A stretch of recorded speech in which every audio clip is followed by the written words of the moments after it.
지난 목요일 타이완의 코로나19 지역사회 감염자 수가 갑자기 29명으로 늘었습니다. 감염자가 한 자리 숫자에 그쳐 안정됐었던 이전과 비교해 급증한 수치입니다.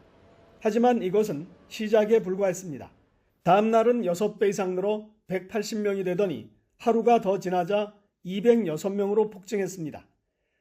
타이완 당국은 토요일에 긴급 기자회견을 열어 방역 대책을 한 단계 올렸습니다. 신규 확진자의 일부는 찻집이나 성인 오락실 등 좁은 공간에서 감염된 것으로 파악됐습니다. 하지만 70%가 넘는 대부분은 감염 경로조차 알 수 없는 상태입니다. 타이완 당국은 술집과 노래방은 물론 볼링장, 전자오락실 등도 영업을 중단시켰습니다. 야외에서도 마스크 착용을 의무화하고 실내는 5명, 실외는 10명 이상의 모임을 금지했습니다. 재확산과 이동 통제에 대한 불안감에 일부 시민들은 슈퍼마켓으로 몰려갔습니다. 식료품과 휴지 등 생활 필수품 판매대는 곳곳이 텅 비었습니다. 应该现在已经应该算一到入口就开始排了，我们也是从整个绕了一圈，整间店都满的，连手机收讯都没有。 타이완 당국은 사재기를 자제하라고 당부했습니다. 하지만 감염원도 모르는 상태에서 확진자 수가 급증해 시민들의 불안감은 계속되고 있습니다.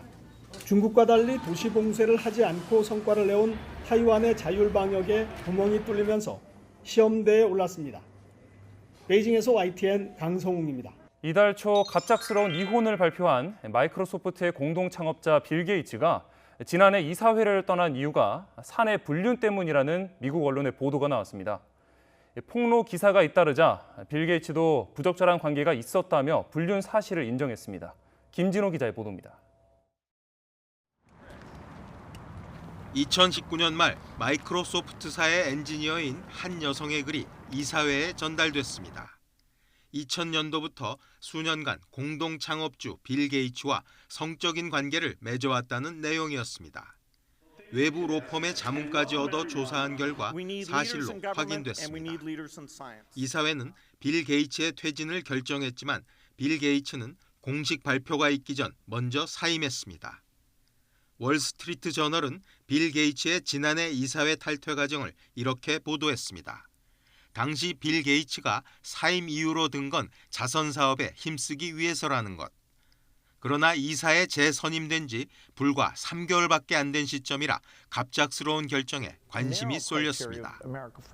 뉴욕타임스는 이와 함께 마이크로소프트와 빌 앤드 멀린다 재단 전현직 직원들의 말을 인용해 게이츠가 결혼 생활 중에도 여성들에게 함께 저녁을 먹자 보고 싶다며 데이트 신청을 했다는 기사를 내보냈습니다. 이처럼 언론들의 폭로 기사가 잇따르자 빌 게이츠도 결국 불륜 사실을 인정했습니다. 워싱턴 포스트는 빌 게이츠가 대변인을 통해 20년 전에 부적절한 관계가 있었고 원만히 해결됐다며 불륜 의혹을 인정했다고 보도했습니다. 게이츠 부부가 결혼 27년 만에 이혼 결정을 내린 데에 이러한 불륜이 어떤 역할을 했는지는 명확하지 않습니다. 이달 초 이혼을 발표했을 때 게이츠 부부는 많은 고민 끝에 결혼을 끝내기로 했다는 내용의 트윗을 동시에 올렸습니다. 하지만 멀린다 게이츠는 이혼 소송에서 결혼 생활이 회복할 수 없을 정도로 파탄났다고 밝혀 빌 게이츠의 외도가 이혼 사유인 것으로 추정됩니다. YTN 김진호입니다. 바닷가에 있는 2층짜리 건물이 강풍에 맥없이 무너집니다. 거대한 파도가 다리와 그 위에 있는 사람을 집어삼킵니다. 최대 풍속 시속 210km에 달하는 사이클론 타우크테가 인도 서부를 강타하면서 20여 명이 숨졌습니다. 273명이 타고 있던 바지선은 뭄바이 앞바다에서 커다란 파도와 부딪힌 뒤 침몰해 90여 명이 실종됐습니다. 곳곳에서 나무와 전봇대가 뿌리 뽑혀 수십만 명이 정전 피해를 입었고 주민 20만 명이 대피했습니다. 최악의 코로나19 상황을 맞고 있는 인도에 또 다른 재앙이 덮친 셈입니다.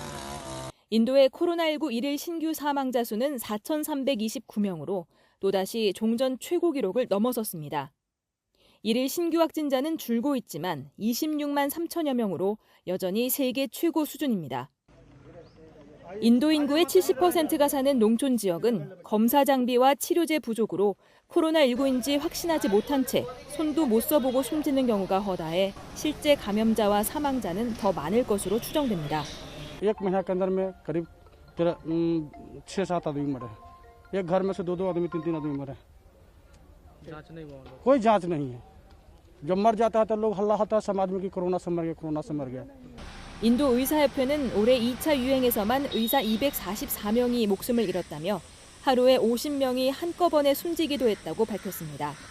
지난해 1차 유행 때 사망한 의사 수는 736명이라 현재까지 코로나19로 숨진 의사만 1000명에 육박합니다.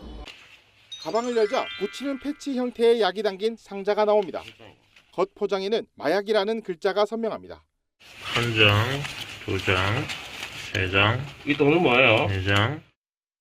다른 곳에서도 쓰고 버린 포장지가 발견되고 펜타밀 사용한 것도 있네요, 이거. 본인이 이거 뭐 왜 두고 있어요, 이거를 지금. 작은 가방에서도 잘게 자른 의약품이 발견됩니다. 경찰이 찾은 것은 마약성 진통제인 펜타닐 패치입니다. 이 펜타닐을 불법 처방받아 투약하고 판매까지 한 10대 42명이 경찰에 붙잡혔습니다.